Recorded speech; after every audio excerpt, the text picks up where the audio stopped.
A pregnant dog collapsed outside a grocery store. What this barefoot child did left everyone in tears. What happened next will absolutely shock you and leave you questioning everything you thought you knew about heroes. Before we dive into this incredible story, please hit like, share, and subscribe, and let us know in the comments where you're watching from around the world. The story you're about to listen to will change how you see kindness forever. The summer heat pressed down on Pine Valley like a heavy blanket that refused to lift. The asphalt outside Murphy's grocery store shimmered with waves of heat, and even the birds seemed too tired to sing. Cars crawled through the parking lot, their air conditioners working overtime, while shoppers hurried between the cool refuge of their vehicles and the store's blessed air conditioning. Nobody paid attention to the small figure wandering near the shopping cart return. 6-year-old Tommy had dirt under his fingernails and hair that looked like it hadn't seen a proper brush in weeks. His faded Superman t-shirt hung loose on his tiny frame, and his shorts were held up by a piece of rope instead of a belt. But what caught people's attention, if they bothered to look, was that he had no shoes. His bare feet had grown tough from months of walking on rough surfaces, but today the hot pavement made him hop from shadow to shadow like he was playing an invisible game of hopscotch. Tommy didn't mind the stares from the few people who noticed him. He'd learned to ignore the whispers and pointing fingers. "Mama always said some people got hearts smaller than pennies," he whispered to himself, repeating words that felt like a warm hug in his memory. Tommy was searching through the scattered shopping carts, looking for forgotten change, or maybe a dropped grocery list he could use as paper for drawing. He'd gotten good at finding small treasures that other people left behind. A quarter here, a crayon there, sometimes even a half-eaten apple that wasn't too bruised. The parking lot buzzed with the usual afternoon rush. Mothers dragged tired children toward minivans. Teenagers gathered near the ice machine, their laughter cutting through the heavy air. An elderly man pushed his cart slowly, stopping every few steps to catch his breath. Business as usual in Pine Valley. That's when Tommy heard it. A soft whimpering sound, barely louder than the hum of the store's air conditioning unit. He stopped mid-step, his head tilting like a curious puppy. The sound came again, weaker this time, from somewhere near the loading dock behind the store. Most adults would have ignored it, maybe assumed it was just the building settling, or equipment making noise. But Tommy had spent enough time listening to the world's forgotten sounds to know the difference between mechanical noise and something alive calling for help. He followed the sound around the corner of the building, where the employee parking area met a small patch of scrubby grass that the store never bothered to water. That's where he saw her. A dog lay on her side in the shade of a dumpster, her brown and white fur matted with dirt, and what looked like dried tears around her eyes. She was obviously pregnant, her swollen belly rising and falling with labored breaths. Her tongue hung out, pink and dry, and her dark eyes held a look that Tommy recognized immediately. It was the same look he'd seen in his own reflection too many times, the look of someone who'd given up hope but was still fighting to stay alive. "Oh no," Tommy whispered, dropping to his knees beside her. The hot pavement burned through his shorts, but he didn't move. "What happened to you, girl?" The dog's tail gave the faintest wag when she heard his voice. She tried to lift her head, but only managed to move it a few inches before exhaustion took over. Tommy could see her ribs showing through her fur, and her water bowl, if she'd ever had one, was nowhere in sight. He looked around frantically. The employee entrance was propped open with a brick, and he could hear the distant sounds of stockers moving boxes and talking. The main parking lot continued its busy rhythm just around the corner, but here in this forgotten space, it felt like he and the dog were the only living things in the world. "Don't worry," Tommy said, his small hand gently touching the top of her head. "I'm not going to leave you alone." The dog's eyes focused on his face, and for a moment something passed between them, an understanding that neither was used to kindness from strangers. Her breathing seemed to slow slightly, as if his presence brought her the first comfort she'd felt in days. Tommy stood up, his mind racing. He needed water, he needed help, he needed someone to listen. But first, he needed to make sure she didn't have to face the scorching sun alone. He grabbed an empty cardboard box from near the dumpster and positioned it to create more shade over her body. Then he took off his Superman t-shirt, his only good shirt, and gently placed it over her side like a blanket. "There," he said, though his own pale chest was now exposed to the heat. "That's better, right?" The dog's eyes never left his face. If she could have spoken, Tommy was sure she would have said thank you. He ran toward the store's main entrance, his bare feet slapping against the hot asphalt. The automatic doors whooshed open, and the blast of cold air hit him like a wall. Several customers stopped and stared at the shirtless, dirty boy who'd just burst through their doors, but Tommy was too focused to care about their shocked expressions. "Help!" he called out, his voice echoing off the high ceilings. "There's a dog and she's dying, and she's gonna have babies, and nobody's helping her." The checkout lanes continued their steady rhythm of beeping scanners and rustling plastic bags. A few people turned to look at him with mild annoyance, as if he were just another disruption to their busy day. "Please," Tommy tried again, his voice cracking with desperation. "She's behind the store, and she can't even lift her head, and I think the babies are gonna die too." A security guard started walking toward him, but not with the urgency Tommy was hoping for. The man's expression suggested he was more concerned about removing a disturbance than addressing an emergency. "Son, you can't be in here without a shirt," the guard said. "Where are your parents?" "I don't have," Tommy started, then stopped. Adults always ask that question, and the answer never helped anything. "There's a dog outside. She needs water. She needs help right now." Okay, the guard said in the tone adults used when they wanted to calm down a child without actually listening to them. "Let's go find your folks and get this sorted out." Tommy felt the familiar weight of being dismissed settling in his chest. But this time was different. This time, it wasn't just about him. "No," he said, louder than he had ever spoken in a public place. "I'm not leaving without help for the dog." Several more customers had stopped to watch the scene unfold. Some looked annoyed at the disruption. Others seemed curious about the intense little boy making such a fuss. A few appeared genuinely concerned, though whether for Tommy or the dog he mentioned wasn't clear. That's when Betty Murphy, the store owner's wife and the woman everyone called Grandma Betty, emerged from the customer service desk. She was in her 70s, with silver hair pinned up in a neat bun and reading glasses hanging from a beaded chain around her neck. She'd been watching the scene develop, and something about the boy's desperation had stirred a memory in her.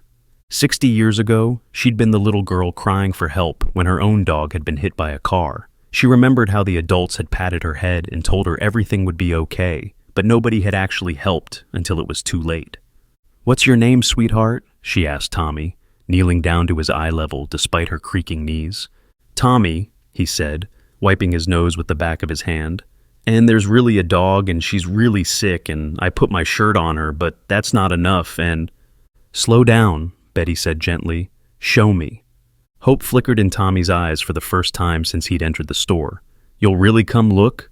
"I'll really come look." Tommy grabbed her hand, something he had never done with a stranger before, and led her through the store toward the back exit. The security guard followed, along with a small crowd of curious customers who'd been drawn in by the commotion.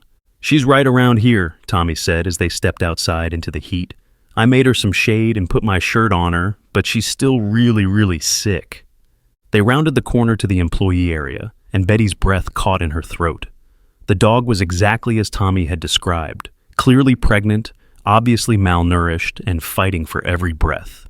His Superman shirt was draped carefully over her side, and the cardboard box was positioned to give her maximum shade. "Oh my Lord," Betty whispered. "How long has she been here?" "I don't know," Tommy said, kneeling back down beside the dog. "But look at her eyes. She's scared." Betty had seen a lot in her 73 years, but the sight of this barefoot child showing such tenderness to a suffering animal hit her harder than she'd expected. She pulled out her phone and dialed the local veterinary clinic. "Dr. Sarah, it's Betty Murphy. I need you to come to the store right away. We have an emergency." While she made the call, Tommy continued talking softly to the dog, his small hand gently stroking her head. "See? I told you someone would help. Grandma Betty's calling a doctor for you." The dog's tail moved again, just slightly, but enough to show she was listening. "What's her name?" Betty asked after hanging up the phone. Tommy looked up at her with serious eyes. "She didn't tell me yet, but I think she's waiting to see if we're really going to help before she trusts us with her name." Betty felt something shift in her chest. This child, who clearly had his own struggles, was showing more compassion than most adults she knew. "And what about you? Where do you live, Tommy?" The question he had been dreading. Tommy's hand stilled on the dog's head. "Around," he said quietly. "Around where?" Tommy looked at the dog, then back at Betty. Something about her eyes reminded him of his mama's eyes. Kind, but also sad, like she'd seen too much of the world's hard edges. "Me and my brother Jake live in the woods behind the old church," he said, his voice barely above a whisper. "But Jake went to find us some food 3 days ago, and he hasn't come back yet." The words hung in the hot air like a confession. Betty's hand flew to her heart, and the security guard stepped closer. "3 days?" Betty asked. "And you've been alone all this time?" Tommy nodded, not trusting his voice. He'd been trying so hard to be brave, to take care of himself the way Jake had taught him, but saying it out loud made it feel real in a way that scared him. "How old are you, sweetheart?" 6, well, almost 7. My birthday's next month, but Jake said we probably won't have cake. Tommy's bottom lip trembled. "But that's okay. Mama used to say birthdays are about being grateful you made it another year, not about cake." Betty's eyes filled with tears she was trying not to let fall. This child had been surviving on his own for 3 days, and instead of asking for help for himself, he'd spent his energy trying to save a dying dog. "Dr. Sarah will be here in 10 minutes, she said, pulling a water bottle from her purse. "Can you help me give her some water?" Tommy's face lit up. "Really? You think she'll drink it?" "Let's find out." Betty cupped her hands while Tommy slowly poured small amounts of water into them. The dog lifted her head just enough to lap at the water gratefully, her tail giving a stronger wag with each sip. "She likes it," Tommy said, grinning for the first time all day. "Look, she's getting stronger already." "You saved her life, you know," Betty said. "If you hadn't found her, if you hadn't made such a fuss to get help—" "She would have died," Tommy finished. "And her babies, too." "How did you know she was pregnant?" Tommy shrugged. "My mama was pregnant with my little sister before she went to the stars. She looked like this, real tired, but also like she was carrying something precious." Betty had to look away for a moment to compose herself. When she looked back, Tommy was singing softly to the dog, a lullaby that sounded like it came from a time when someone had sung it to him. "That's a beautiful song," she said. "Mama used to sing it when I was scared. I figured maybe it works for dogs, too." Dr. Sarah Chen arrived in a rush, her veterinary bag in one hand and a portable stretcher in the other. She was young, maybe 30, with kind eyes behind wire-rimmed glasses and a no-nonsense attitude that came from years of emergency calls. "Where's our patient?" she asked, then stopped when she saw the scene in front of her. The dog was clearly in distress, but what caught Dr. Sarah's attention was the shirtless boy kneeling beside her, one small hand on her head while he hummed a gentle tune. The tenderness in the scene was almost overwhelming. "How long has she been like this?" she asked Betty while kneeling down to examine the dog. "We're not sure," Betty replied. "Tommy found her maybe 20 minutes ago." "Tommy?" Dr. Sarah looked at the boy with new respect. "You're the one who saved her?" Tommy nodded shyly. "Is she going to be okay? What about her babies?" Dr. Sarah listened to the dog's heartbeat and felt her abdomen gently. The dog didn't resist, as if she understood these humans were trying to help. "She's dehydrated and malnourished," Dr. Sarah said, "but her vital signs are stronger than I expected. And yes, she's definitely pregnant. I'd say she's got maybe a week before the puppies come." "A week?" Tommy's eyes went wide. "But where will she live? She can't stay behind the dumpster." Dr. Sarah looked at Betty, who was already nodding. "She'll stay with me," Betty said. "My husband passed 2 years ago, and the house has been too quiet anyway." "What about me?" Tommy asked, his voice small and scared. "Can I visit her? I promised I wouldn't leave her alone." The question that had been hovering over everyone finally landed with full weight. This child had no one looking after him, and had been surviving on his own for 3 days while worrying about a stray dog. "Tommy," Betty said gently, "would you like to stay with me too, just until we figure out where your brother Jake is?" Tommy looked at the dog, who seemed to be watching the conversation with interest. Would she be okay with that? I don't want to make her nervous. "I think," Dr. Sarah said, packing up her equipment, "that she'd be happier with you around. Animals know when someone has saved their life." As if to prove the point, the dog struggled to lift her head and gently licked Tommy's hand. It was a small gesture, but it felt like a promise. "Okay," Tommy said, his voice stronger now, "but I have to leave a note for Jake, so he knows where to find me when he comes back." Betty's heart broke a little more, but she nodded. "Of course, sweetheart. We'll leave a note." As Dr. Sarah and Betty carefully loaded the dog onto the stretcher, Tommy retrieved his Superman shirt and put it back on.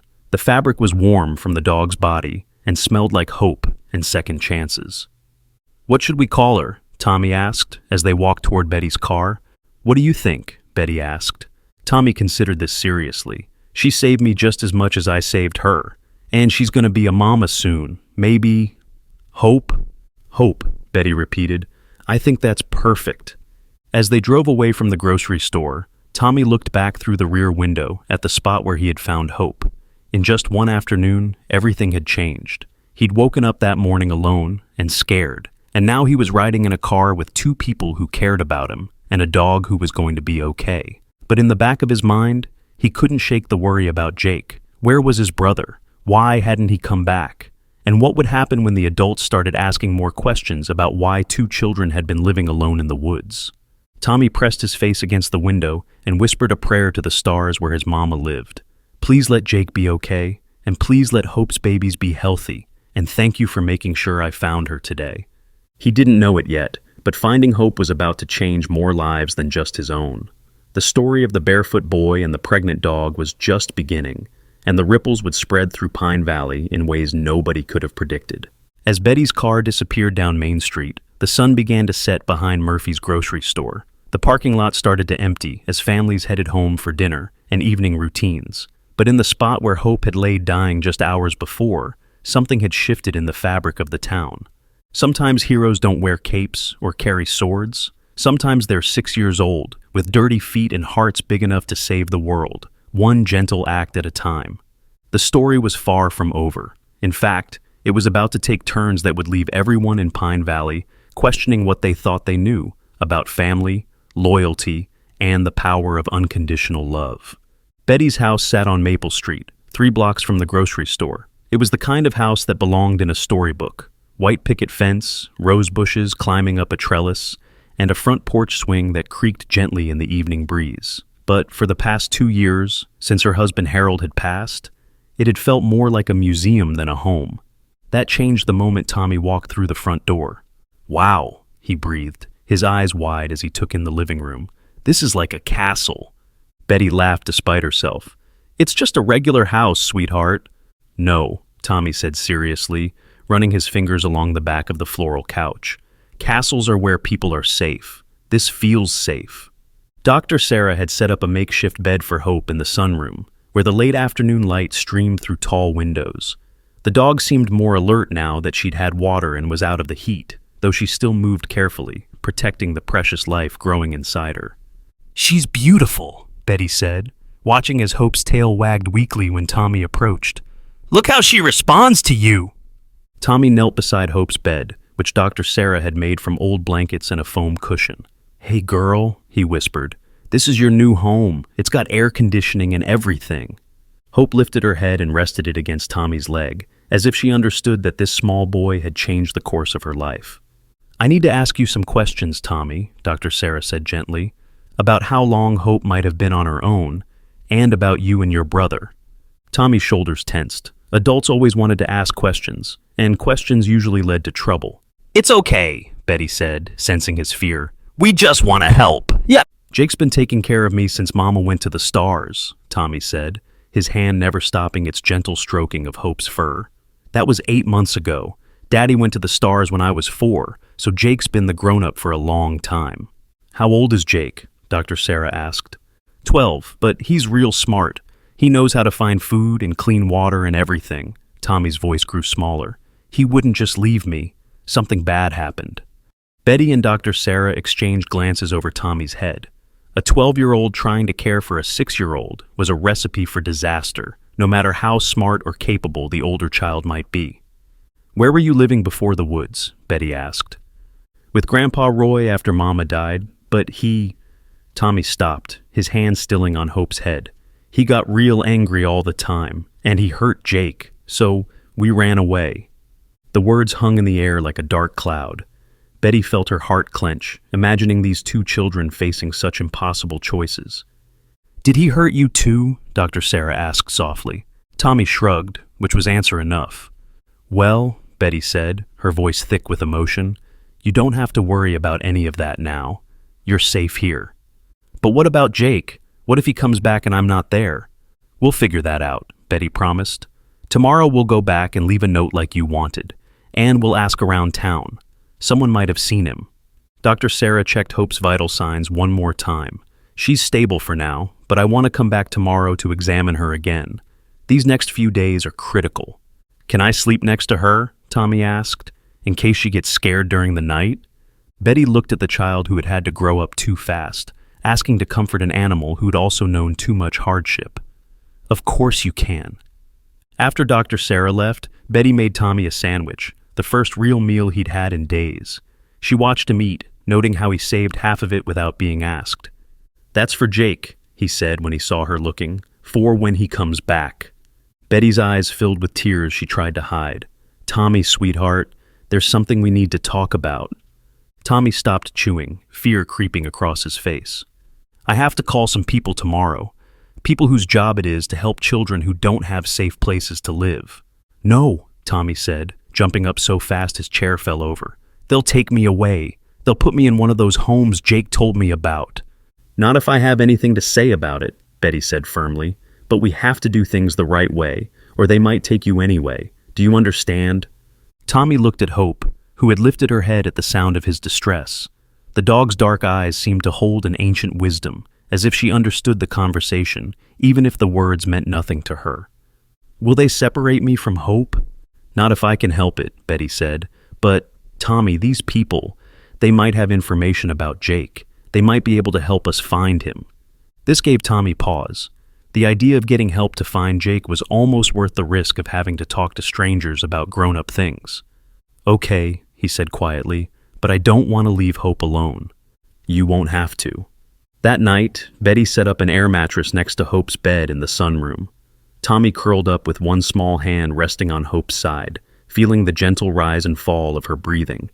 It was the first time in 3 days that he'd felt truly safe enough to sleep deeply. But his dreams were filled with images of Jake calling his name from somewhere far away. Betty barely slept. She kept thinking about the 2 children who'd been living in the woods, fending for themselves, while the adults in their lives had failed them so completely. By morning, she'd made a decision that would change everything. The next day brought unseasonably cool weather to Pine Valley, as if the sky itself was offering relief after the intense heat that had nearly killed Hope. Tommy woke up to find the dog trying to stand, her strength returning with proper food and water. "Look, Miss Betty," he called excitedly. "She's getting better." Betty came into the sunroom carrying a tray with breakfast for both of them. She'd been up since 5, making phone calls and preparing for what she knew would be a difficult day. "That's wonderful, sweetheart. Dr. Sarah will be so pleased. Can we go leave the note for Jake now?" Betty's heart squeezed. "Yes, but first we need to have a visitor." Tommy's smile faded. "What kind of visitor?" "A lady named Ms. Patricia. She works for the county and she helps children." "Is she going to take me away?" "She's going to try to understand what's best for you," Betty said carefully. "But Tommy, I want you to know something. I've already talked to her about letting you stay here with me. Permanently." Tommy's eyes went wide. "Really? You'd want that?" "More than anything. This house has been too quiet for too long." Before Tommy could respond, Hope struggled to her feet and walked slowly over to him, her tail wagging with more strength than she'd shown since they'd found her. She nuzzled his hand, then looked up at Betty with what could only be described as gratitude. "See," Betty said, smiling through her tears, "even Hope thinks it's a good idea." Ms. Patricia Williams arrived at 10 o'clock sharp. She was younger than Betty had expected, maybe 40, with kind eyes and a gentle voice that put Tommy slightly at ease. She sat in Betty's living room with a folder full of papers and a laptop computer. "Hi, Tommy," she said. "I hear you're quite the hero." Tommy looked at his feet. "I just helped Hope." "That's more than most adults would have done," Ms. Patricia said. "Can you tell me about your brother Jake?" For the next hour, Tommy answered questions about their life with Grandpa Roy, their mother's death, and the weeks they had spent living in the woods. Betty held his hand through the hardest parts, and Hope lay at his feet, as if she knew he needed support. "Tommy," Ms. Patricia said finally, "I have some news about Jake." Tommy's head snapped up, his eyes bright with hope and fear. "We found him yesterday. He's in the hospital." "Is he okay?" Tommy asked, his voice barely a whisper. "He's going to be okay. He was hurt, but he's getting better, and he's been asking about you constantly." Tommy started crying, not the quiet, resigned tears he'd shed over the past few days, but the loud, relieved sobs of a child who'd been carrying a burden too heavy for his small shoulders. "Can I see him?" he asked between sobs. "Yes, but there's something else. Jake was hurt by someone, a man who hurt him when Jake was looking for food for you both." Betty's blood ran cold. "What kind of man?" Ms. Patricia's expression grew grave. "The kind who preys on vulnerable children, but he's been arrested. Jake was brave enough to identify him, and it turns out this man has been wanted for similar crimes in 3 other states." Tommy wiped his nose with the back of his hand. "Jake's really okay?" "He's really okay. And Tommy, he told the police something very interesting. He said he knew you would be safe because you always found the good people. He said you had a gift for knowing who to trust." Tommy looked at Betty, then down at Hope. "I just listened to my heart. Mama taught me that." "Well, your heart was right about Miss Betty," Miss Patricia said, "because she's filed papers to become your legal guardian, if that's what you want." "Really?" Tommy's voice was full of wonder. "Really? And Jake too, once he's released from the hospital." Tommy looked around the room, at Betty's kind face, at Hope's trusting eyes, at the sunlight streaming through clean windows onto comfortable furniture. For the first time in 8 months, the future looked bright. "But first," Ms. Patricia said, "we need to go see Jake. He's been worried sick about you." The Pine Valley Hospital was a small building that smelled like disinfectant and floor polish.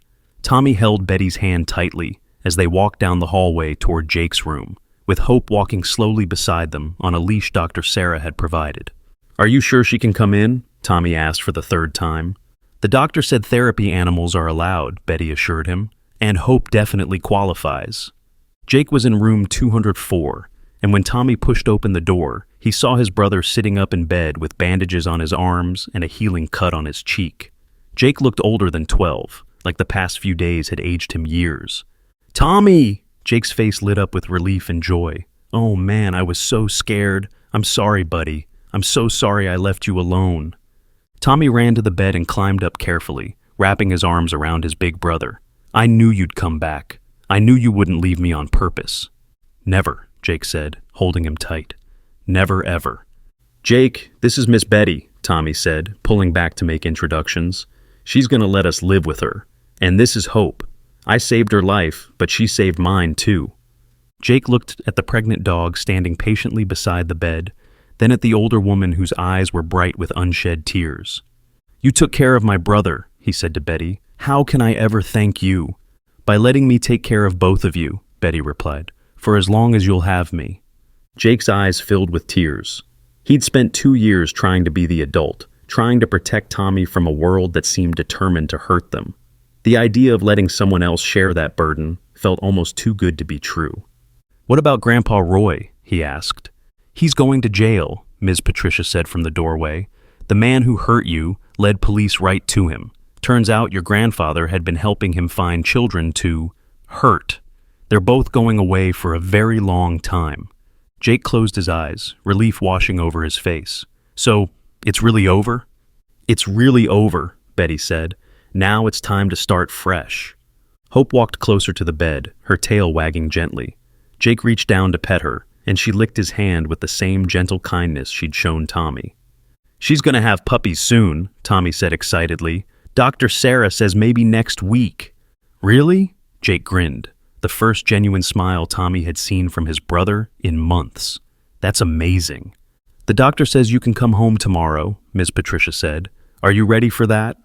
Jake looked at Tommy, at Betty, at Hope, and at the hospital room that had been his refuge but would never be his home. "Yeah," he said, "I'm ready to go home." That evening, back at Betty's house, the 4 of them, Tommy, Jake, Betty, and Hope, sat on the front porch as the sun set over Pine Valley. Hope lay in the shade, panting gently, while the boys took turns pushing each other on the porch swing. "Miss Betty," Tommy said suddenly, "how come some grown-ups hurt kids, but others help them?"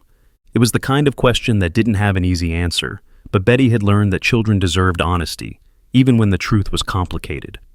"I think," she said slowly, "that some people have so much hurt inside them that it spills out onto everyone around them, and others have so much love inside them that they can't help but share it."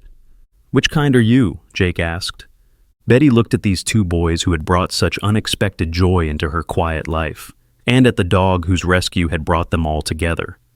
I'm the kind who needed you just as much as you needed me, she said. As the first stars appeared in the darkening sky, Tommy whispered a prayer to his mama. Thank you for helping me find hope, and thank you for bringing us to Miss Betty, and thank you that Jake's safe. None of them knew that their story was about to take another dramatic turn. Because while they sat peacefully on the porch, planning their new life together, Hope was experiencing the first gentle contractions that meant her puppies would arrive sooner than anyone expected. What happened next would test their newfound family bond in ways they never could have imagined. Tell us in the comments, what do you think is going to happen when Hope's puppies arrive? At 3:30 in the morning, Tommy woke up to the sound of Hope whimpering. The soft cries were different from the distressed sounds she'd made when they first found her. These were urgent, purposeful, and unmistakably the sounds of labor beginning. "Miss Betty!" Tommy called out, his voice cutting through the quiet house. "Something's happening!" Betty appeared in the sunroom doorway within seconds, her hair in curlers and her robe hastily thrown over her nightgown.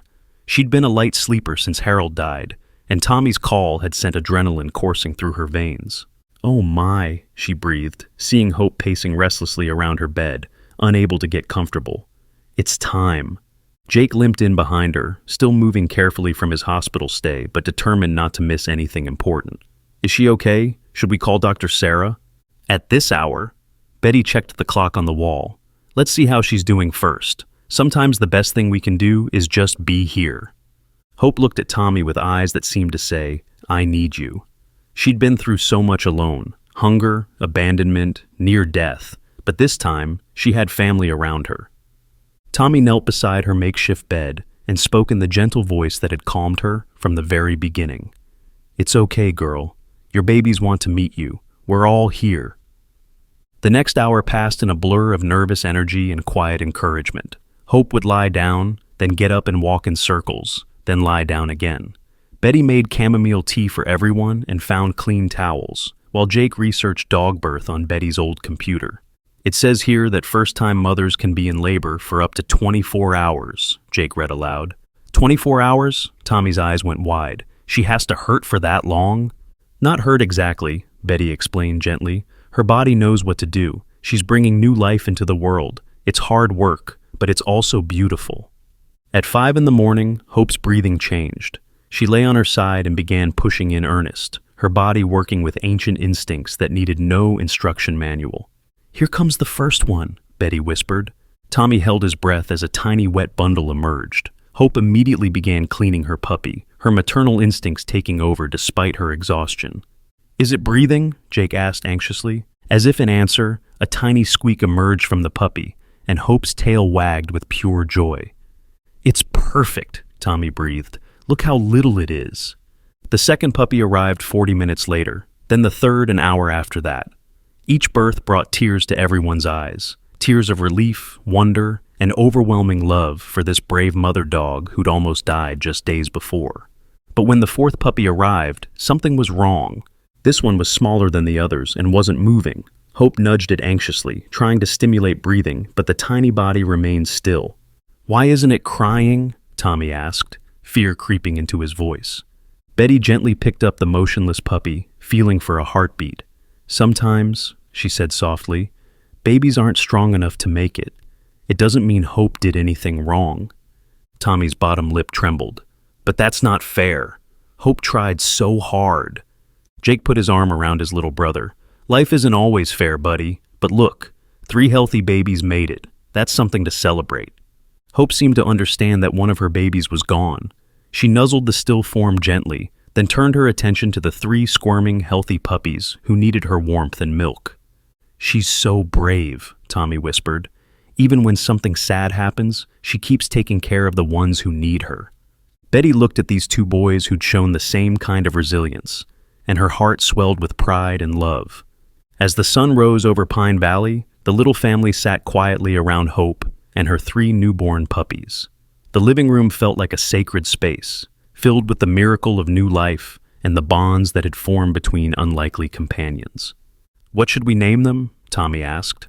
"I think Hope should decide," Jake said. We'll watch how she acts with each one, and their personalities will tell us their names.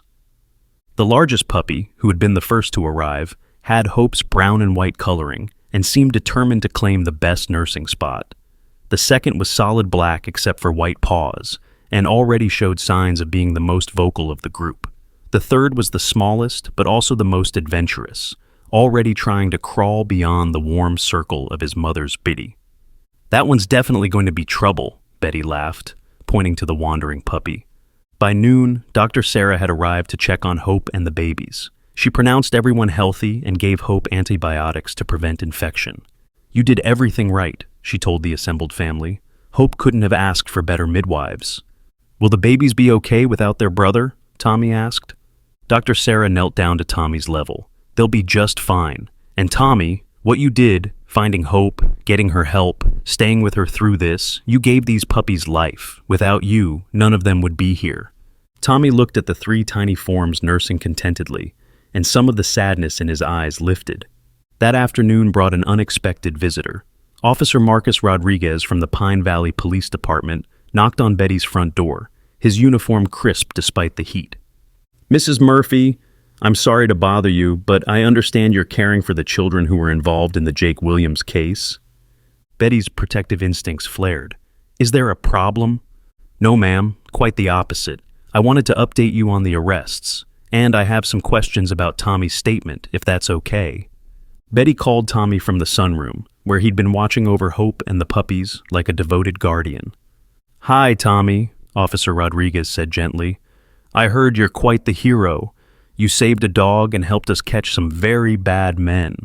Tommy looked uncertain. Police officers made him nervous, even kind ones. "It's okay," Betty said, taking his hand. "Officer Rodriguez just wants to make sure we have all the facts right.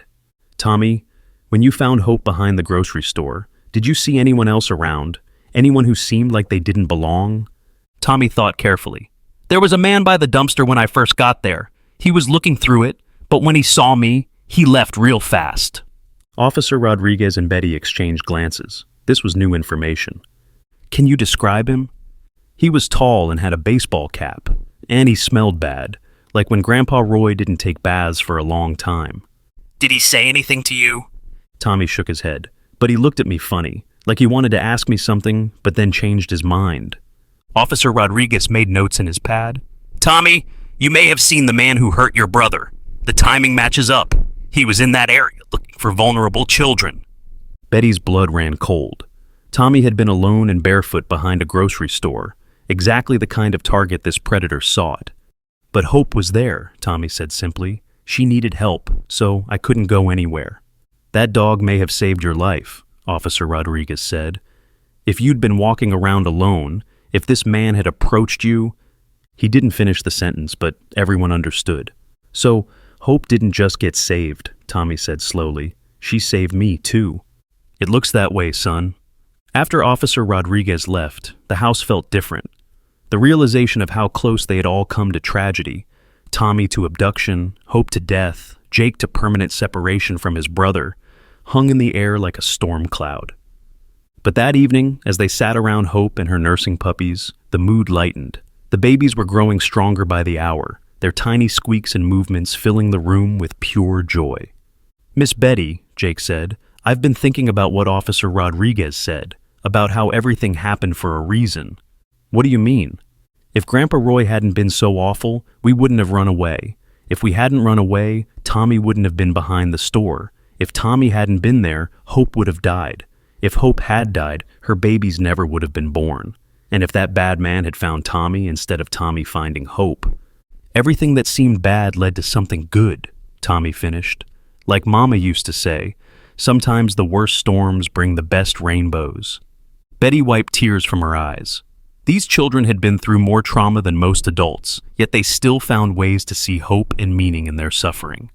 Over the next few days, word of Tommy's heroic rescue spread through Pine Valley. The local newspaper ran a story titled, "6-Year-Old Hero Saves Pregnant Dog, Helps Catch Dangerous Criminal." People began stopping by Betty's house with gifts: dog food, puppy toys, clothes for the boys, and casseroles for Betty. Martha Chen from the library brought children's books about dogs. Pastor Williams from the Methodist Church delivered a basket of groceries. Even teenagers from the high school came by to see the puppies and meet the boy who'd become a local legend. "I don't understand why everyone's making such a big deal," Tommy said as Betty helped him respond to get well cards from children at the elementary school. "Because," Betty explained, "most people walk past problems hoping someone else will fix them. You stopped and did something. That's rare, especially for someone your age. But it wasn't hard. Hope needed help, so I helped her. That's exactly what makes you special, sweetheart." Dr. Sarah returned on Friday to check the puppy's progress. All three were thriving, their eyes still closed but their bodies growing rounder and stronger each day. "They'll need names soon," she said, watching Hope carefully clean each baby. "Any ideas?" Tommy had been thinking about this for days. The big one should be Hero because he was brave enough to be born first. The black one should be Shadow because he follows Hero everywhere. And the little one, Tommy paused, watching the smallest puppy attempt to crawl over his brothers to reach a better nursing spot. He should be Star. "Star?" Betty asked.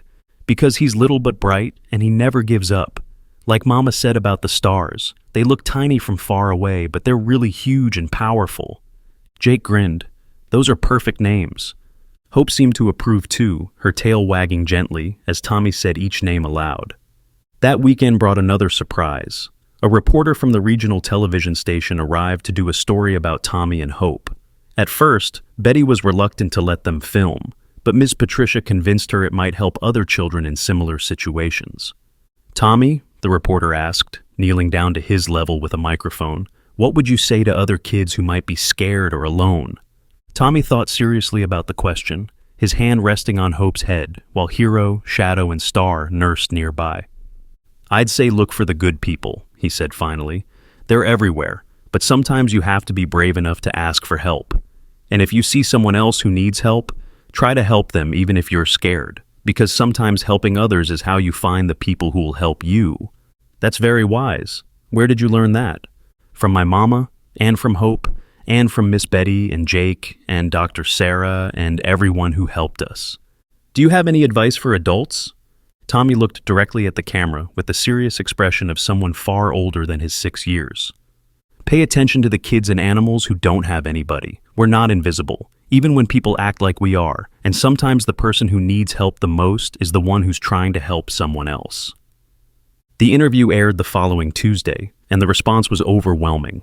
Betty's phone rang constantly with calls from people wanting to donate money, time, or supplies.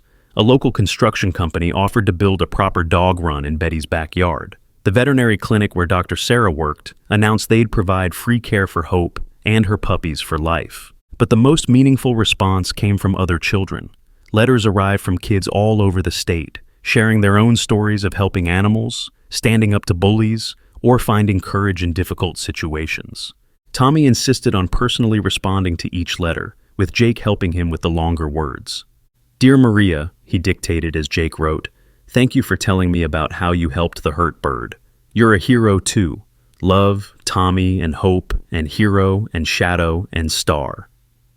2 weeks after the puppies were born, they opened their eyes for the first time.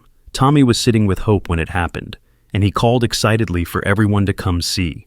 "Look, they can see us now!" The three tiny faces turned toward Tommy's voice, their eyes bright and curious. Hero immediately tried to crawl toward the sound, while Shadow yapped his first real bark.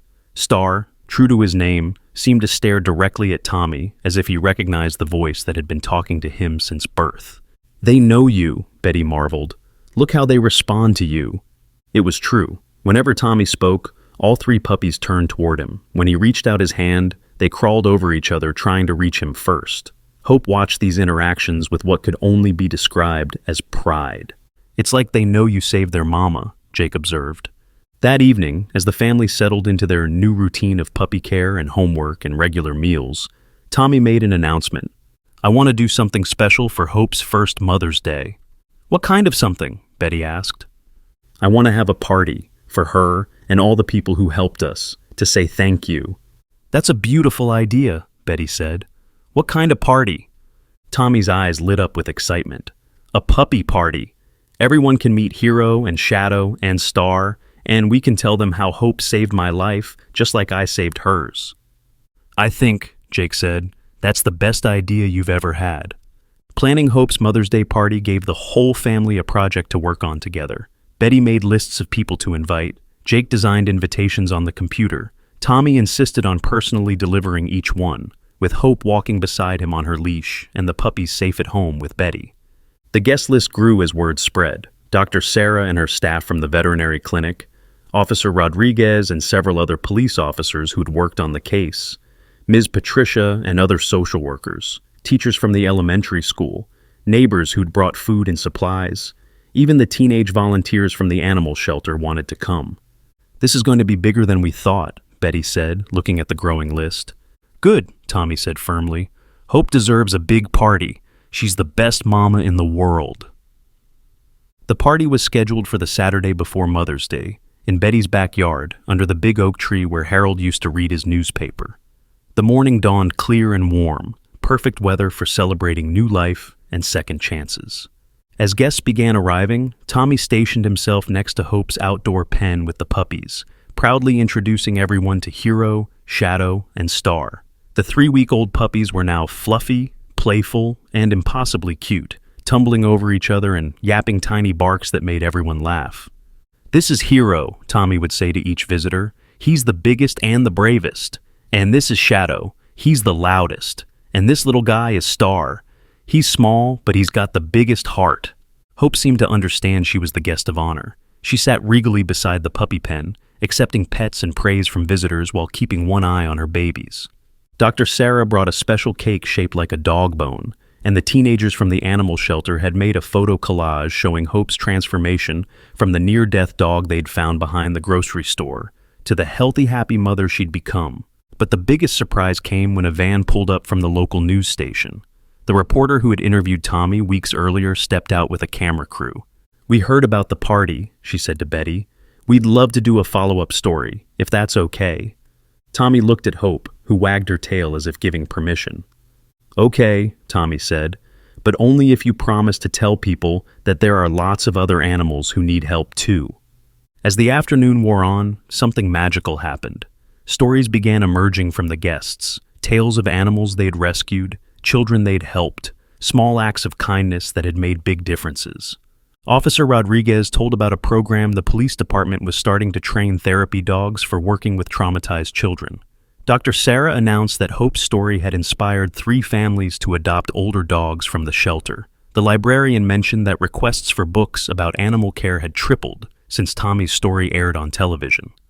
"One small act of compassion," Ms. Patricia said during the impromptu speaking portion of the party, "has rippled out through this entire community." Tommy listened to all these stories with wonder. He'd just wanted to help a sick dog, but somehow that simple act had inspired dozens of other people to look for ways to help too. As the party wound down and guests began saying their goodbyes, Tommy found himself alone with Hope and the puppies for a few quiet minutes. The setting sun cast golden light through the oak tree's leaves, and the sounds of laughter and conversation drifted from the house where Betty was showing photo albums to the remaining visitors. "Mama," Tommy whispered to the stars that were just beginning to appear in the darkening sky, "I think you'd be proud of us. We found our family, and we helped Hope find hers too." Hope lifted her head and looked at Tommy with eyes full of love and trust. Hero, Shadow, and Star tumbled around in their pen, healthy and happy and completely unaware of how close they'd come to never existing at all. The party had been perfect, but what happened next would prove that their story was far from over. Because sometimes the most important chapters begin just when you think the story has reached its happy ending. What do you think Tommy and his family will discover next that will change everything once again? 3 days after Hope's Mother's Day party, Tommy woke up to find something that made his blood run cold. One of the puppies, little Star, was lying motionless in the corner of the pen, separated from his brothers and mother. "Miss Betty!" Tommy's scream echoed through the house. "Something's wrong with Star!" Betty rushed into the sunroom, her heart pounding. She'd grown to love these puppies as much as Tommy did, and the thought of losing one now, after they had all grown so strong, was devastating. But when she knelt beside the pen, Star lifted his tiny head and let out a weak whimper. He was alive, but something was clearly wrong. "He won't eat," Tommy said, tears streaming down his face. "Hope keeps trying to get him to nurse, but he just turns away." Betty gently picked up the puppy, feeling how much lighter he seemed than his brothers. "Call Dr. Sarah," she told Jake, who'd appeared in the doorway. "Tell her it's urgent." Dr. Sarah arrived within 20 minutes, her medical bag in hand and her face set with professional concern. She examined Star carefully, while Hero and Shadow continued nursing normally, blissfully unaware that their brother was fighting for his life. "It's called fading puppy syndrome," Dr. Sarah explained after her examination. "Sometimes, even in healthy litters, one puppy's system just can't keep up. His heart is weak, and his digestive system isn't processing nutrients properly." "Can you fix it?" Tommy asked, his voice small and desperate. Dr. Sarah's hesitation was answer enough. "I can try, but Tommy, you need to understand. Sometimes, despite everything we do, these little ones don't make it." "No," Tommy said firmly. "Star's not giving up. Look at his eyes. He's still fighting." It was true. Despite his weakness, Star's eyes were bright and alert, focusing on Tommy's face whenever he spoke. "Then we fight too," Betty said, her voice thick with emotion. "What do we need to do?" For the next 48 hours, Tommy barely left Star's side.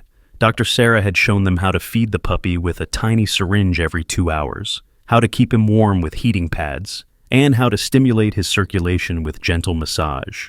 Tommy took over Star's care completely, setting alarms through the night to wake up for feedings. Betty tried to convince him to let her take some shifts, but Tommy refused. "He knows my voice," Tommy said during one of his 3 a.m. feeding sessions. "When I talk to him, his heart beats stronger. Dr. Sarah showed me how to feel it." Jake watched his little brother with a mixture of admiration and worry. Tommy had always been compassionate, but this level of dedication was beyond anything he had seen before. "Buddy," Jake said gently on the second night, "you need to sleep. You're going to make yourself sick." "I can't," Tommy replied, carefully positioning the syringe to give Star another feeding. "When Mama was sick, I wish someone would stay awake all night to take care of her. I couldn't help Mama, but I can help Star." The words hit Betty like a physical blow. This 6-year-old child was pouring all the love he couldn't give his dying mother into saving a puppy who might not survive anyway. "Tommy," she said, sitting beside him on the floor, "your mama knew you loved her, and she would be so proud of how you're taking care of Star." "Do you really think so?" "I know so." On the third morning, something miraculous happened. Star began nursing on his own. Not much at first, just a few weak attempts, but enough to show that his system was starting to function properly. "Look," Tommy whispered excitedly, "he's doing it." Hope seemed to understand that her smallest baby had turned a corner. She gently cleaned Star with extra attention, as if celebrating his recovery. Dr. Sarah arrived for her daily check and couldn't hide her amazement. "His color is better, his heart rate is stronger, and he's gained weight. Tommy, I think you saved his life." "We all did," Tommy said, looking around at his family. Hope did the most work, though. She never gave up on him. As Star continued to recover over the following days, life in the Murphy household settled into a new rhythm. The puppies were now 5 weeks old, starting to eat solid food and developing distinct personalities that matched their names perfectly. Hero had grown into the natural leader of the litter, always the first to explore new toys or investigate strange sounds.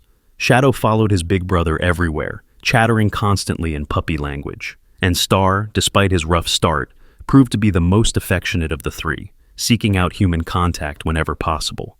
"It's like he knows we saved him," Betty observed, watching Star curl up in Tommy's lap during their evening puppy playtime.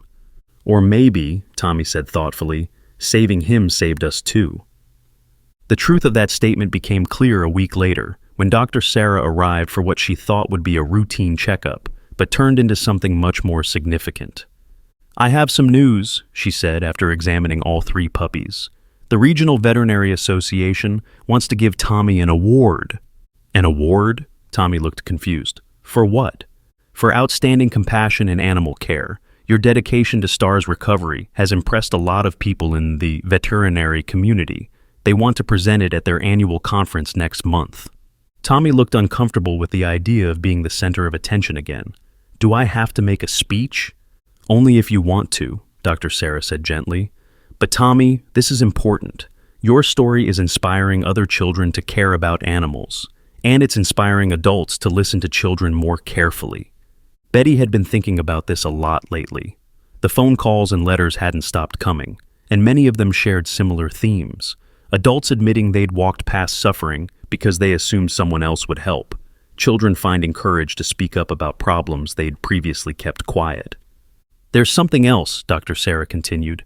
The animal shelter wants to start a program called Tommy's Heroes, training children to recognize signs of animal abuse and neglect. Would you be willing to help launch it? Tommy looked at Hope, who was watching the conversation with her usual attentive expression. Would it help more animals like Hope? Lots more. Then yes. That evening, as the family sat on the front porch watching the puppies play in the yard, Betty made an announcement that surprised everyone. "I've been thinking," she said, "about making this official." "Making what official?" Jake asked. "This family. I want to adopt you boys legally, not just guardianship, real adoption. Would you like that?" Tommy's face lit up like Christmas morning. "Really? We'd be your real sons?" "You already are my real sons," Betty said, her voice thick with emotion. "But yes, this would make it legal." Jake, who had spent 2 years being the responsible one, finally let his guard down completely. "I'd like that more than anything." "There's just one condition," Betty said with a mischievous smile. "Hope and her puppies are part of the deal. I know Hero, Shadow, and Star need to find their own homes eventually, but Hope stays with us forever." "Forever and ever?" Tommy asked. "Forever and ever." The adoption proceedings began the following week, with Ms. Patricia helping to navigate the legal requirements.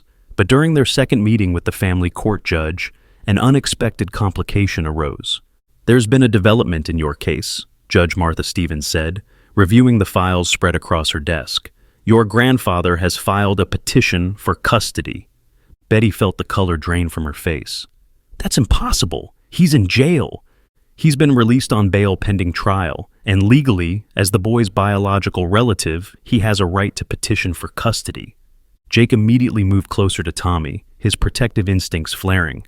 "He can't have us back. He hurt us." "I understand," Judge Stevens said gently.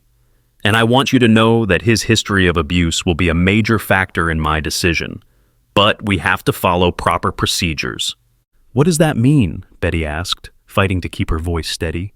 "It means there will be a hearing. Both sides will present their cases, and I'll make a decision based on what's in the best interests of the children." Tommy had been quietly listening to the adult conversation, but now he spoke up. "Judge Stevens, can I ask you something?" "Of course, Tommy." "If someone hurts a dog, and then the dog finds a good family that loves it, would you give the dog back to the person who hurt it?" Judge Stevens was quiet for a long moment, clearly moved by the simple wisdom of the question. "No, I wouldn't." "Then why would it be different for kids?" "It shouldn't be different," she said softly, "and I'm going to do everything in my power to make sure it isn't." The hearing was scheduled for 3 weeks later, which gave Betty and the boys time to prepare, but the stress of the situation affected everyone differently. Jake became withdrawn and protective, barely letting Tommy out of his sight. Tommy threw himself even more deeply into caring for Hope and the puppies, as if their well-being could somehow protect him from the uncertainty ahead. Betty found herself researching custody law late into the night, determined to understand every legal angle.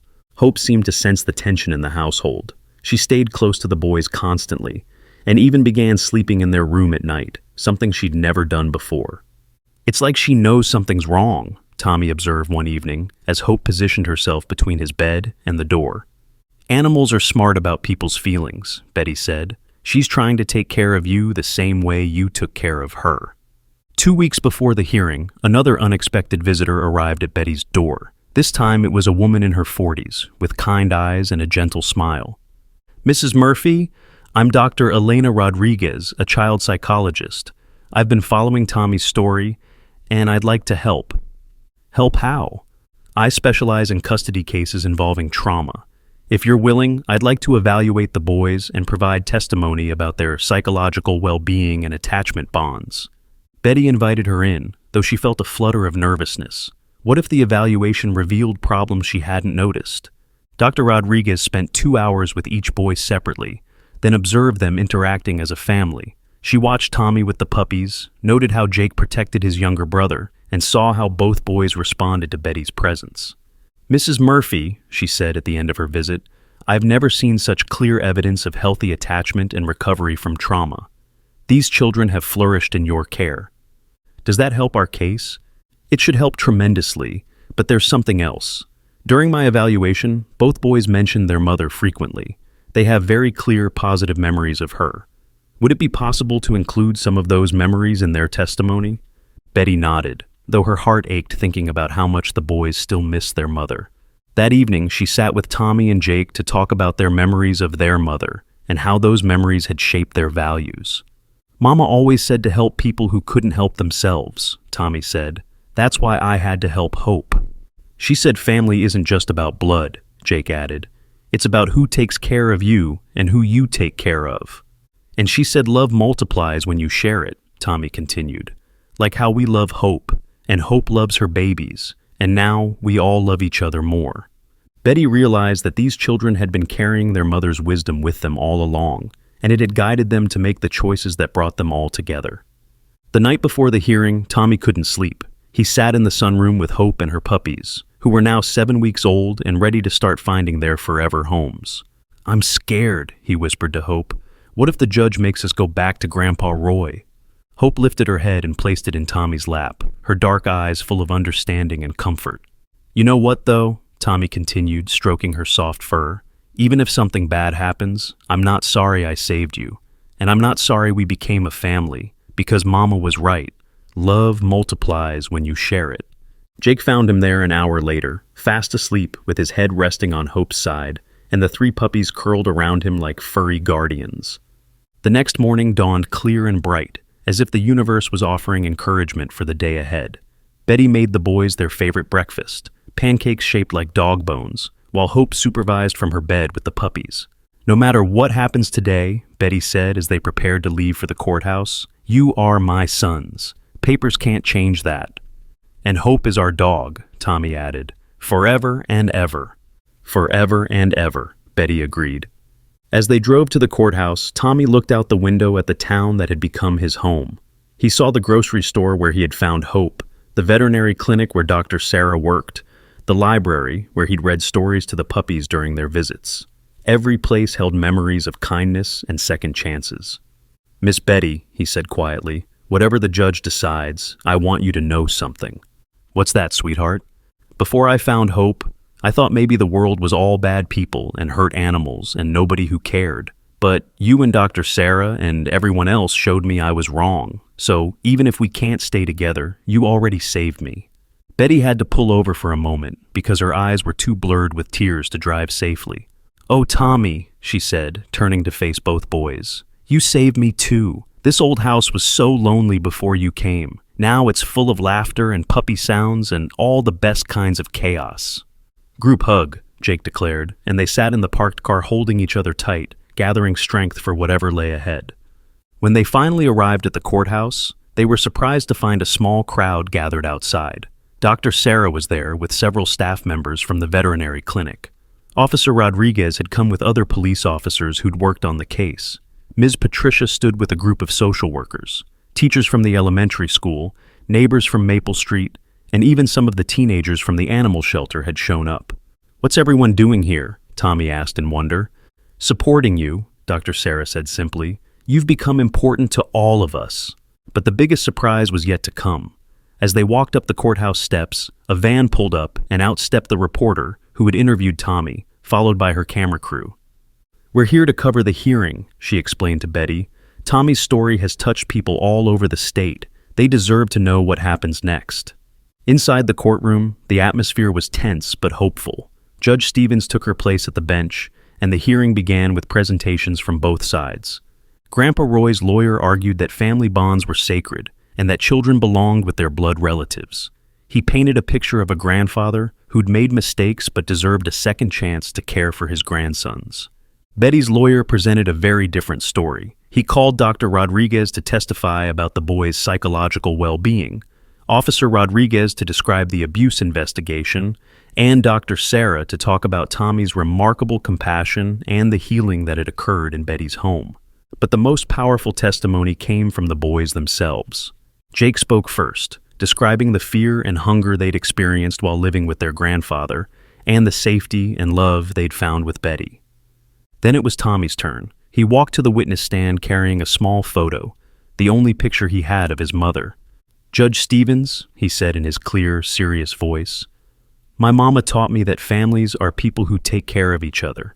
Grandpa Roy never took care of us. He hurt us. But Miss Betty takes care of everybody, me and Jake and Hope, and even strangers who need help." "Can you give me an example of that?" Judge Stevens asked gently.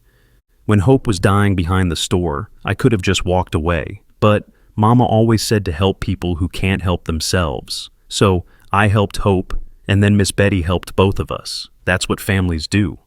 Tommy held up his mother's photo. "I think Mama would want us to stay with people who love us and take care of us, not with someone who made us run away and live in the woods." The courtroom was completely silent when Tommy finished speaking. Even Grandpa Roy's lawyer seemed moved by the child's simple, heartfelt testimony. Judge Stevens announced that she would recess for 30 minutes to consider her decision. As the courtroom emptied, Betty, Tommy, and Jake sat together in the front row, holding hands and waiting for their fate to be decided. "No matter what," Jake whispered, "we'll always be brothers, and we'll always remember this time when we were really happy." "We're still going to be happy," Tommy said with the confidence of someone who had already overcome the impossible, "because we learned how to make our own family." When Judge Stevens returned, her expression was solemn, but her eyes were kind. The courtroom fell completely silent as she prepared to speak. "This has been one of the most moving cases I've presided over in 20 years on the bench," she began. "I've heard testimony about abuse and neglect, but also about healing and love. I've seen evidence of trauma, but also of remarkable resilience and wisdom." She paused, looking directly at Tommy and Jake. "Most importantly, I've listened to two children who have shown extraordinary courage and maturity in advocating for their own well-being and the well-being of others." Betty held her breath, afraid to hope. "It is the judgment of this court that custody of Thomas and Jacob Williams be permanently awarded to Mrs. Elizabeth Murphy, who will proceed with legal adoption proceedings immediately." The courtroom erupted in cheers and applause. Tommy flew from his seat to hug Betty, while Jake sat quietly crying tears of relief and joy. But Judge Stevens wasn't finished. "Furthermore," she continued, raising her voice over the celebration, "I want to commend young Thomas for demonstrating that sometimes the smallest people can make the biggest difference. His act of compassion in rescuing Hope not only saved that animal's life, but also led to the capture of dangerous criminals and brought this loving family together." As they left the courthouse, surrounded by friends and supporters, Tommy looked up at the sky where the first stars were beginning to appear. "Thank you, Mama," he whispered. "We found our forever family." But even as they celebrated this victory, none of them could have predicted the final twist that was still to come, one that would prove that some stories are so powerful, they never really end. The biggest surprise was waiting for them at home, and it would change their understanding of everything that had brought them together. Can you guess what they were about to discover that will leave everyone speechless?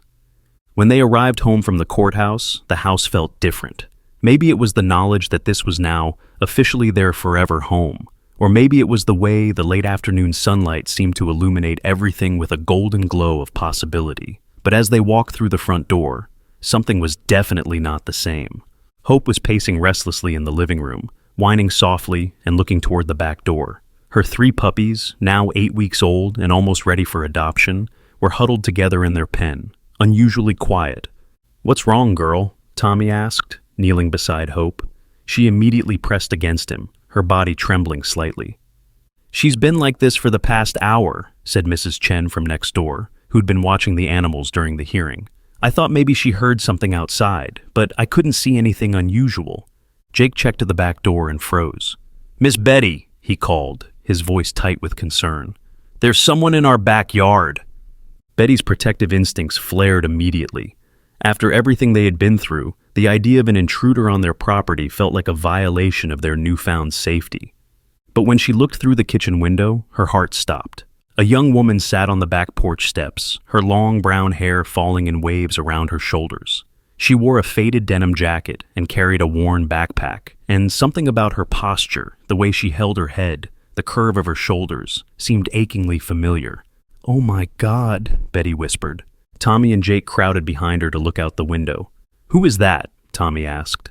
Jake's face had gone pale. I think..." The woman turned slightly, giving them a clearer view of her profile, and Jake's legs nearly gave out. "That's impossible," he breathed. "She's supposed to be." Before anyone could stop him, Tommy was running for the back door. Hope followed close behind, her whining growing more urgent. Jake and Betty hurried after them, their hearts pounding with a mixture of hope and disbelief. Tommy burst through the back door and stopped short, staring at the woman on the steps. She looked up at him with eyes that were exactly the same shade of brown as his own. "Tommy?" she whispered, her voice breaking. "Mama?" Tommy's voice was so small it was barely audible. The woman, who was supposed to be dead, who they'd mourned for 8 months, who they'd said goodbye to at a funeral that now seemed like a terrible dream, opened her arms. Tommy flew into them without hesitation, followed immediately by Jake, who was crying so hard he could barely breathe. "But you went to the stars," Tommy sobbed against her shoulder. "They said you went to the stars." "No, baby," she whispered, holding both boys as tightly as she could. "I went to a hospital far away. I was very, very sick, and I couldn't remember anything for a long time, but I never went to the stars." Betty stood frozen in the doorway, trying to process what she was witnessing. Hope had no such hesitation. She walked directly to the reunited family and sat down beside them, her tail wagging gently, as if she'd been expecting this moment all along. "I don't understand," Jake said through his tears. "Grandpa Roy told us you died. He took us to a funeral. There was a casket and flowers and everything."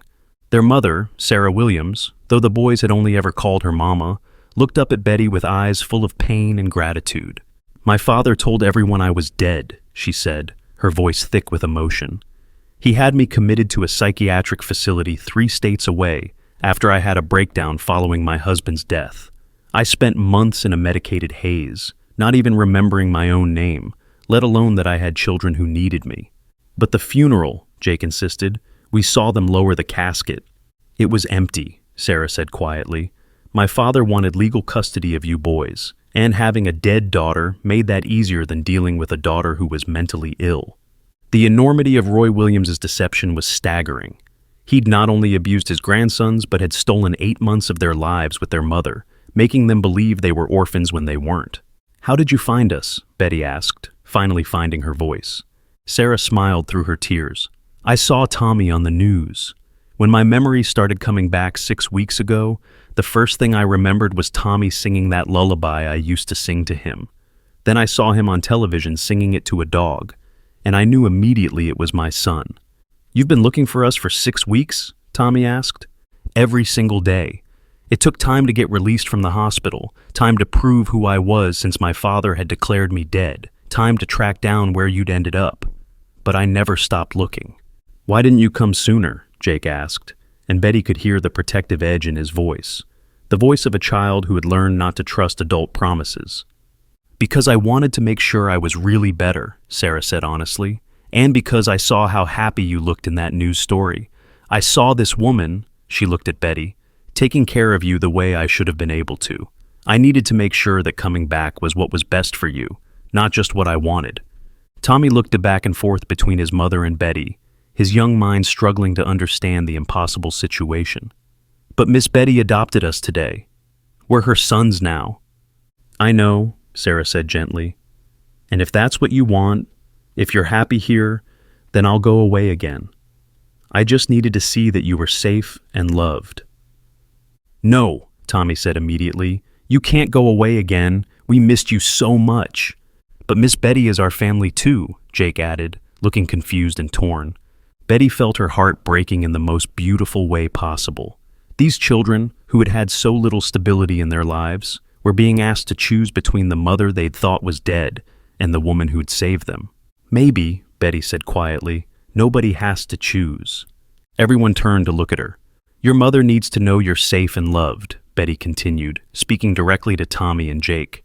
"And you need to know your mother is alive and well, but you also need stability and a home where you feel secure." "What are you saying?" Sarah asked. "I'm saying that love multiplies when you share it," Betty replied, using Tommy's own words. "Tommy taught me that. This house is big enough for all of us, if that's what everyone wants." Sarah stared at Betty in amazement. "You would do that? You'd share them with me after everything you've been through to keep them?" "I'd do anything to make sure they're happy and safe," Betty said simply. And they need their mother just as much as they need me. Hope, who had been watching this entire exchange with the patient wisdom of an animal who understood human emotions better than humans understood themselves, walked over to Sarah and placed her head in her lap. "This is Hope," Tommy said, his voice bright with excitement. "I saved her life, and she saved mine, and now she has 3 babies, and we're all a family, and you can be part of our family too." Sarah looked down at the dog who'd somehow brought her children back to her, then up at the woman who'd cared for them when she couldn't, then at her sons, who were looking at her with such pure love and hope. "Are you sure?" she asked Betty. This is more than I ever dared to dream." "I'm sure," Betty said firmly, "but there are conditions." Sarah tensed slightly. "You have to help with puppy training," Betty said with a small smile. "Hero, Shadow, and Star are getting too big for just the 3 of us to handle."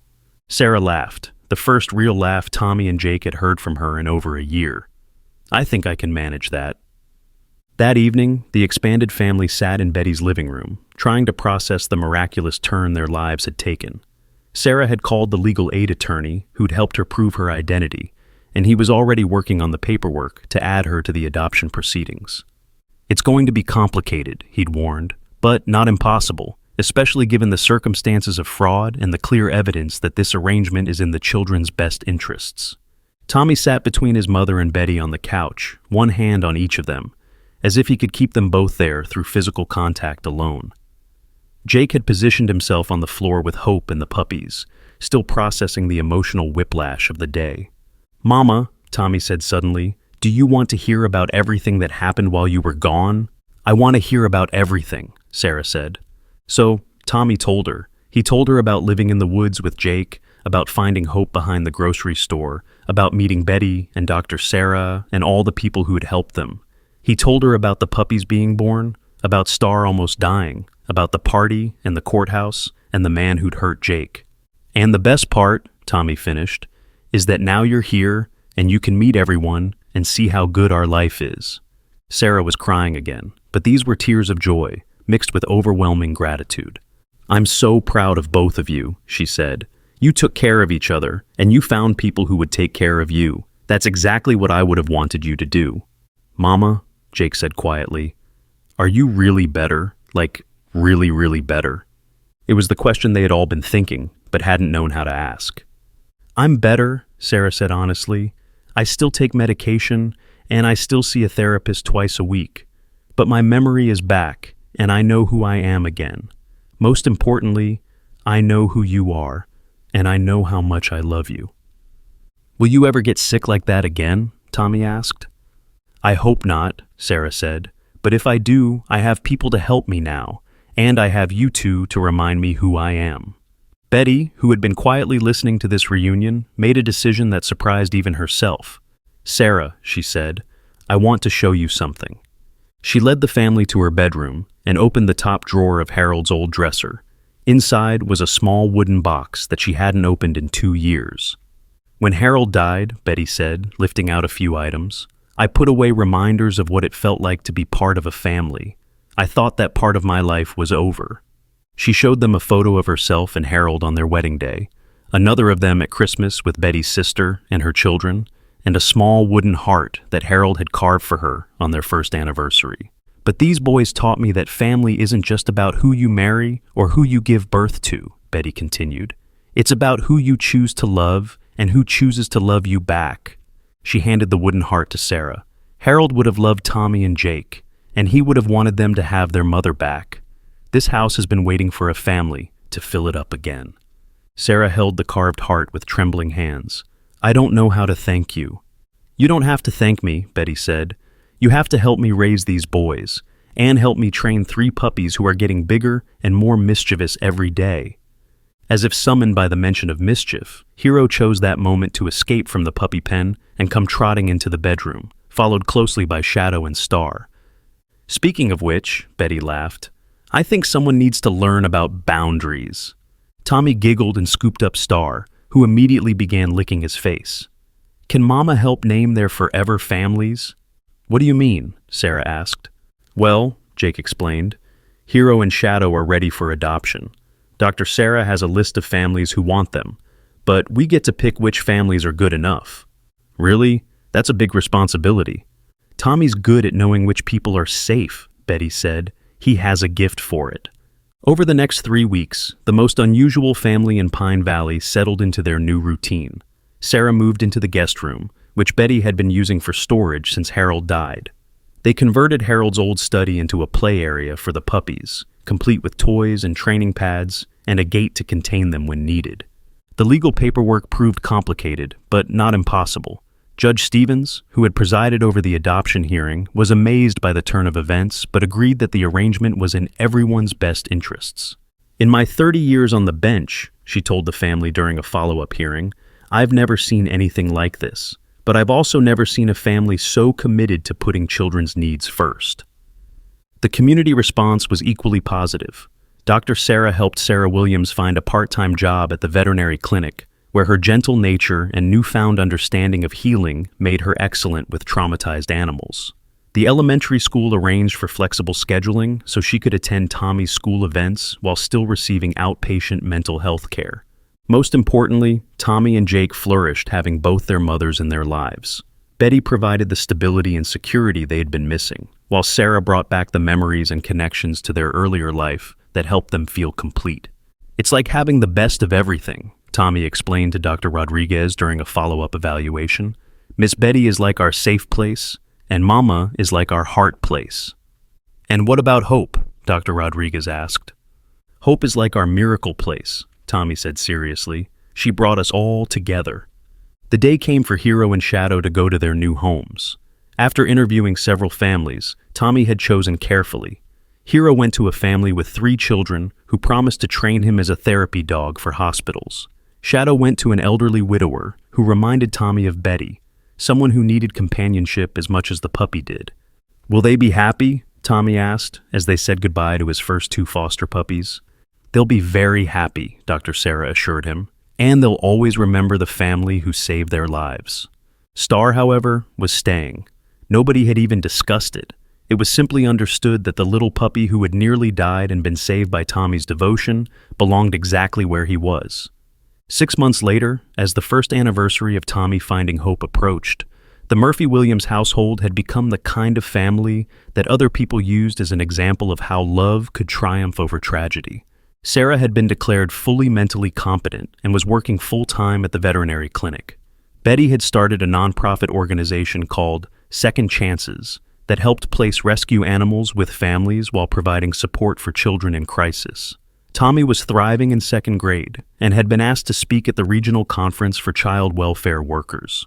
Jake was excelling in middle school and had been accepted into an advanced program for students interested in veterinary medicine. And Hope had become the unofficial mascot for the Pine Valley Police Department, accompanying Officer Rodriguez on community outreach visits and helping comfort other children who'd experienced trauma. "She knows," Tommy said one evening as they all sat on the front porch watching Hope play with Star in the yard. "She knows she saved all of us."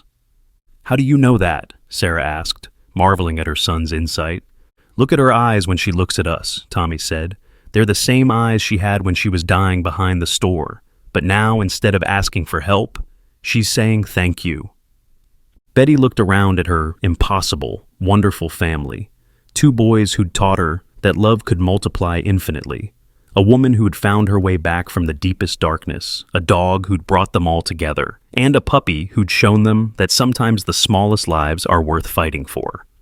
"You know what I think?" Betty said. "What?" everyone asked at once. "I think some stories don't have endings. They just have new beginnings that keep getting better and better." As the sun set over Pine Valley that evening, painting the sky in shades of hope and possibility, Tommy whispered one last prayer to the stars, not for his mother to come back from them, but in gratitude for a miracle that had exceeded even his biggest dreams. The barefoot boy who'd stopped to help a dying dog had saved far more than one life. He'd saved an entire constellation of souls who needed each other more than they'd ever known. And in a small house on Maple Street, where laughter now echoed through rooms that had been too quiet for too long, 5 people and 2 dogs had created something that social workers and judges and therapists would study for years to come, a family built not on blood or law or tradition, but on the simple, revolutionary idea that love multiplies when you share it. If this story touched your heart, please like, share, comment, and subscribe. Tell us in the comments about a time when you or someone you know showed kindness to an animal or stranger, because every act of compassion has the power to create ripples of hope that reach further than we ever imagine.